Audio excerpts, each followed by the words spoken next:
Hey, this is Toby. Today we talk about parameter stability and why a simple good looking backtest is not enough for a strategy to perform in a live market. So I will use this simulator to demonstrate the concept of parameter stability when you create your algorithmic trading strategies, because the goal is always to create strategies that will perform in a live market and not just have a good looking backtest. So what you see here is basically the result of a trading strategy optimization with two parameters. I will quickly go through other windows and explain how this simulator works before I use it to prove that it is very important to pick a combination of parameters that is stable if you want your strategies to perform in the future. So here in the top left corner, we can change the result of our simulated optimization. We can add more randomness. We can change the size and shape of the spike. And we can do the same for the stable area. With this button here, we can simulate a market shift. And here we can even automatically do this market shift every 2 seconds. And if we want a new data set, we can press this button up here. Now with the market shift, each data point will be set to a random neighbor of the data point.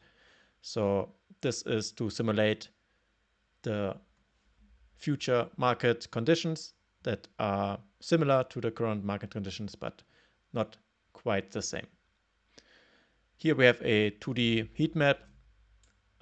This is basically the same as the 3D graph, just from above. We can see green are the positive combinations and red are the combinations with negative results. You can also select a data point and then you will see the profit here, and also the weakest neighbor, the best neighbor, the average neighbor, and the current value. You can also select this on the 3D graph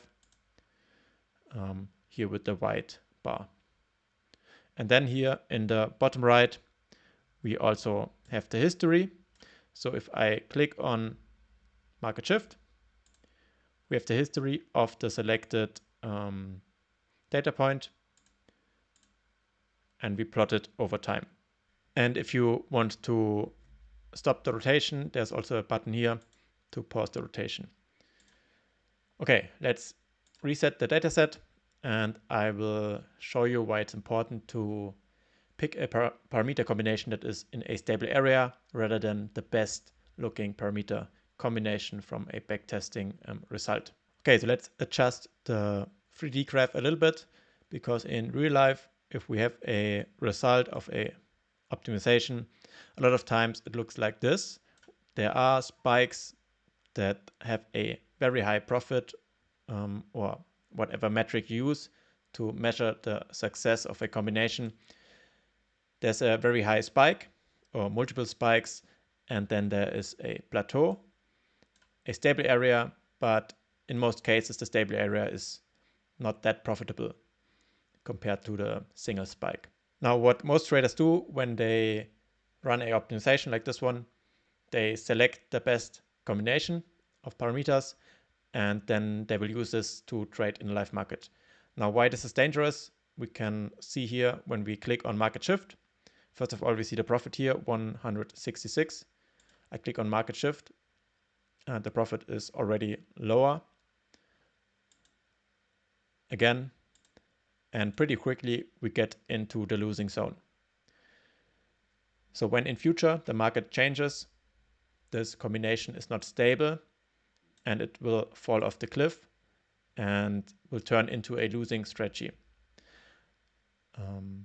If we compare this, if we create a new data set to a combination that has less profit but is in a more stable area, here in the middle of this plateau, and now I click market shift a few times, we can see that the result is even after 5 or 6 market shifts profitable. And of course, that's what we want. We don't want the best combination. We want a combination that is within a stable area. Okay, now you can try this on your own and you will get the same result. The parameter in the more stable area is more likely to produce a profit, even if the market changed a little bit. Now, how to do this in the MetaTrader 5 platform. I already made a video about this a few weeks ago. It's this one here on my channel, so you can go watch this now. Also, last week I already talked about curve fitting. and I use the simulator to show you the concept. And next week, we will talk about walk forward and how I do the walk forward testing in the MetaTrader 5 platform. If you're interested in the Master EA, the EA I use for my trading, check out my website. And now I wish you a great day, good trades, and I will see you in one of the next videos. Bye bye.